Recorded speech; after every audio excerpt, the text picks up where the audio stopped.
I was working on this Briggs Stratton motor, and it had fuel running out of the bowl down here. So I removed it to see what was going on, and I could see it was like the needle was not seating properly.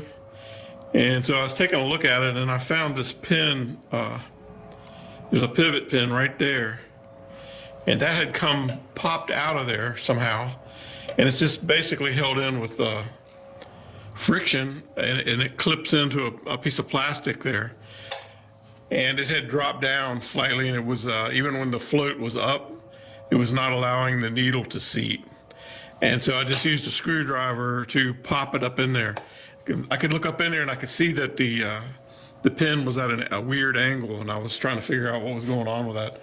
Normally you have to drive those out. This is the first Briggs Stratton motor I've worked on where the carburetor is made out of plastic, and it looks like it's going to be kind of hard to keep this running if that's the case, but we'll see.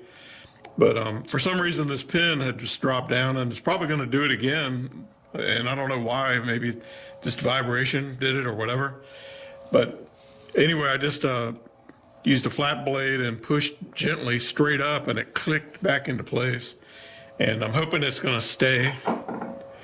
What I'm going to do now is I'm going to put a little bit of fuel here on this input to the carburetor, and I'm going to hold that float up, and I'm going to check and see if it is preventing the fuel from flowing.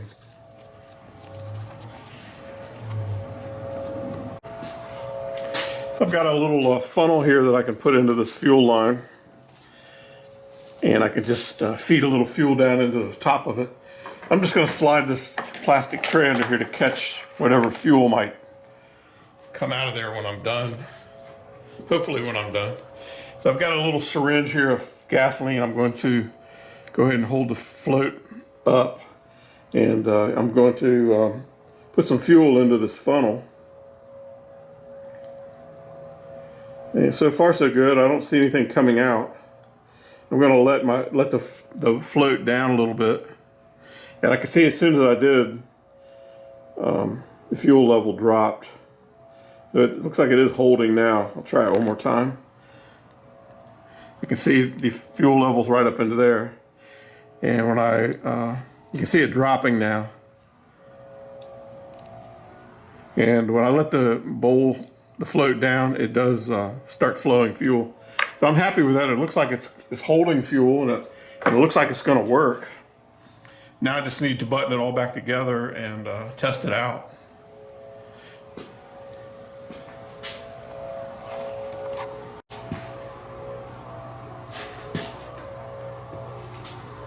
So I didn't show you how I took it apart, but I'll show you now. I'll go ahead and remove my test setup here and get rid of the fuel that's spilled.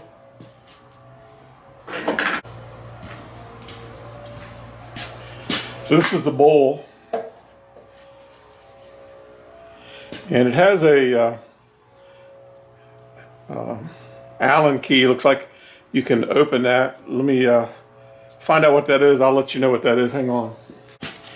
So if you want to drain the bowl here, this is a 10 millimeter Allen socket here. Fits up inside of there. But what I'm going to do before I put it in there, I'm going to put some Vaseline on this O-ring to make it go up in there a little less difficult.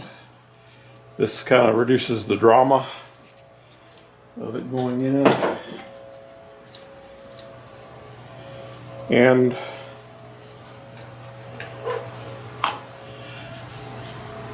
that went in very easily with the Vaseline. And then it uses these screws here holding it up. They don't have to be very tight because the O-ring is actually what's making the seal. There's one on the front, one on the back. And these are 7 millimeters.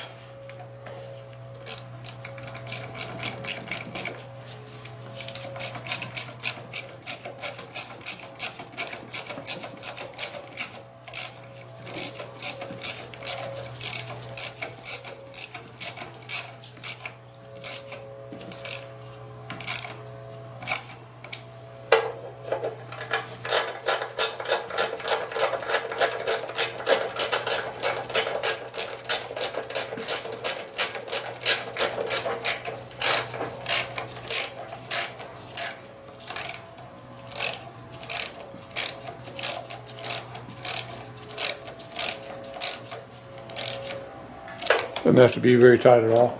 I'm going to put a little Vaseline on that little gasket there too. And then next there's this piece. I'm going to make sure that back is clean where the gasket's going to go. There's also a pipe right here. Let me zoom in a little, maybe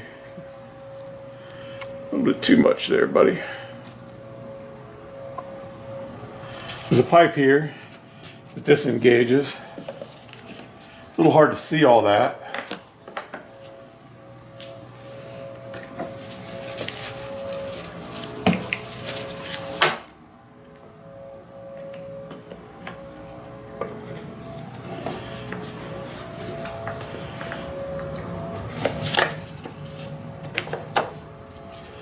I think I got it. Then the larger screws go on the outside here, the black ones.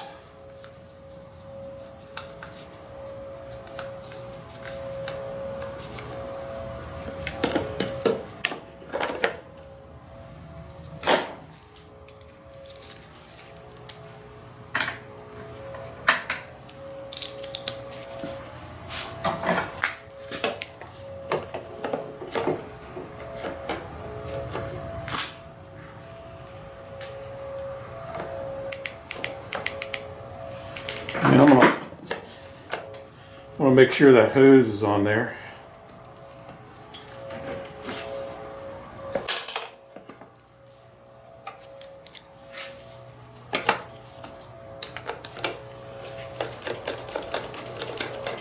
These 8mm screws are like sheet metal.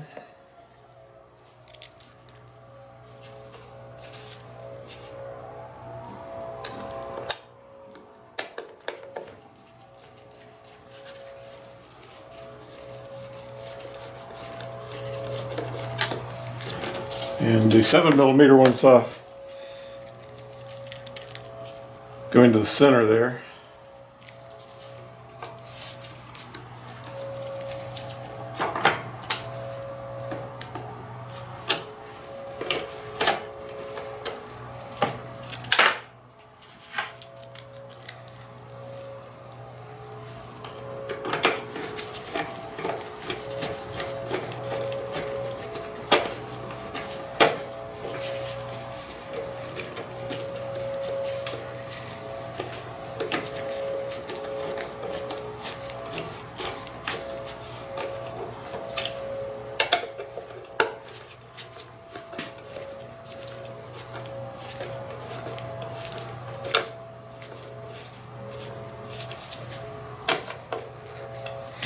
I think the 10mm would have to be a pretty short one to be able to go up in there and engage that. I'm going to switch over to the 7mm socket and do these smaller bolts. These are back to like sheet metal screws going into plastic. The 8mm black ones went into metal. So these going into plastic, you don't want to torque them very hard because you could easily strip the plastic out.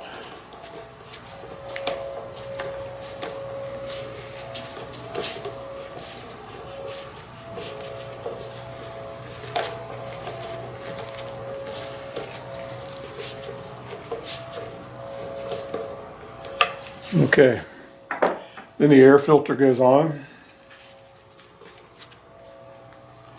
And then finally the cover pivots, it hinges in the bottom and clicks in at the top.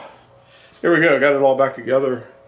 Now I'm going to put a little fuel. I need to attach my hose here back into there.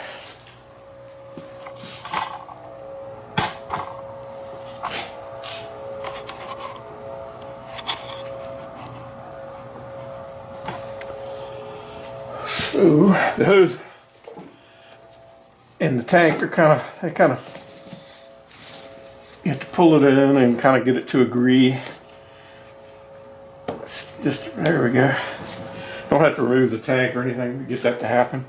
Then you can just take some long nose pliers and bring the clip back up.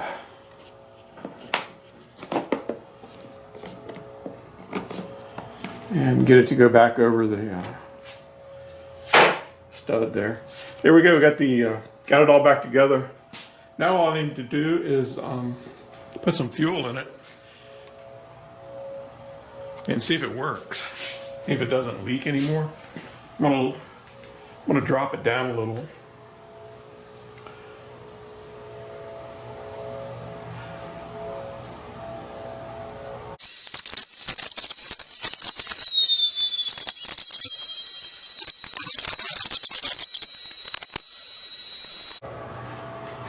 Okay, I've got the mower back on the ground and I'm going to fire it up and see if it starts.